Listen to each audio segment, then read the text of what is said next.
when you're ordering a boat, you can't. There's no custom options really on the boat, is there? No. We'll lay up a boat however anybody wants. So we generally have some preferred layups. You know, we basically offer a standard foam core layup, an ultralight foam core, and a double carbon foam core layup. Does that mean the standard is the foam is heavier, or it's the layup, the carbon on the outside? The layup, our standard layup, the hull is going to be 2 layers of S-glass, a layer of 1/8 inch Divinyl foam, and a layer of 4.8 ounce carbon. Whereas the ultralight layup, the hull will be the same, 2 layers of 4 ounce S foam, and then the inside layer is a 3.9 ounce carbon. And then the decks on both boats would be, outside would be a 3.9 ounce carbon, would be an 1/8 inch foam, and then the inside is either a 4.9 ounce carbon or a 3.9 ounce carbon, depending on standard or ultralight. So it's basically only that very inside layer of carbon that varies between the standard and the ultralight. And the end result is the standards are about 22.5 pounds, give or take a pound, and the ultralights are 21.5, give or take a pound. That's the whole boat complete? No, that's the hull itself with no seat or rudder. And then we can do a double carbon boat. You know, a couple options for double carbon, but generally it'd be a 3.9 ounce carbon, 1/8 inch of foam, and a 3.9 ounce carbon on the inside, and we can get those under 20 pounds. Is there any difference in strength between those layups? No. Well, strength and stiffness, they're pretty comparable. However, impact resistance of the double carbon boat is not nearly as good as it would be on the double S boat.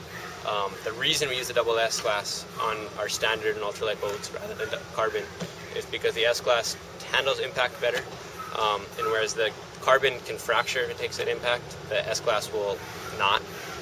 And with 2 layers of S class, you have a lot of dent prevention, because the foam core, if it takes an impact, you're left with like a pressure ding on a surfboard. So that the 2 layers of S class tend to minimize those impacts. So the ultralight is really only if you want it like ultralight. Well, the ultralight is the strongest, most durable light boat that we can make. You know, and if somebody knows that they're really, really careful with their boat, they're not going to ding it up much, then they can go with the double carbon. They just got to be careful about handling it, because it's going to end up getting some pressure dings. You know, and strength-wise, it's fine. You don't got to worry about it in the surf. You know, the thing is still rock solid. The foam core on the boats make them really, really solid. So you don't really have to be concerned about that. It's just the pressure dings. So for somebody who's kind of just getting into it, would there be an advantage to getting an ultralight versus the regular, or? Yeah, I mean, we generally recommend ultralight is our recommended boat, and probably 85% of people go with the ultralight, just the normal ultralight. It's only a little bit more, so it's might as well. Yeah, it's a little bit more than the standard, and it's basically all around better than the standard layup. You know, the layup that we don't suggest all that often is the double carbon. If somebody's really concerned with weight, then we'll go double carbon, because it's the lightest boat we can make.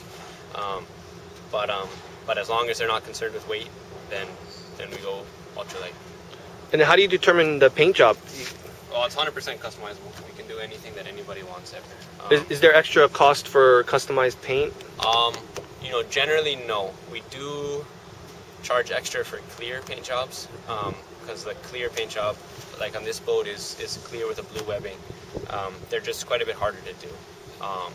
And any real intricate design that we'll need to get a stencil made for, we'll charge extra just for the cost of the stencil. But basically anything that we can tape off or fade on our own, we won't charge extra. We've done some pretty intricate things, and we like to sit down with the customer and really figure out exactly what they want to, you know, give the boat a personality. So for you guys, you have a pretty long wait list, yeah. Right? How it's what? Right now it's, you know, we're saying 10 months. Most likely it'll be significantly less, but people just got to be prepared for a long wait. Or the other way to do it is if you want to get a boat that maybe has a blem in the paint or something, right? Yeah, you know, we get blemished boats every so often, and those ones we just first come, first serve can have it. Get on the list. You can get on the list, and I can put a note that you want a blemished boat, but rarely, most times it's somebody shows up in the shop the same day we realize we have the blemish and they walk away with the boat. So it's almost like luck, or the people who are more persistent will get it because they call every day asking for blemished boats. But that's the surefire way to get a boat sooner, you know, and the real minor always just cosmetic blems, but they definitely do come up. Okay. And then to get on the list for a regular boat, do you put a deposit down or you just put your name on? We have no deposit, just take the name, and then you know, hopefully at some point the customer can come down within the 7 months or 10 months, however long it takes, you know, so we can sit down and talk about the colors and the layout, because we really want to make sure that the layout, you know, they know exactly what they're getting, that the boat is customized for them, and then, you know, they don't pay anything until the boat comes up, and we have a policy that, you know, if the boat isn't what they expected, we'll redo it until they're happy with it. So it's pretty much, you know, you don't pay for it until you walk away with it.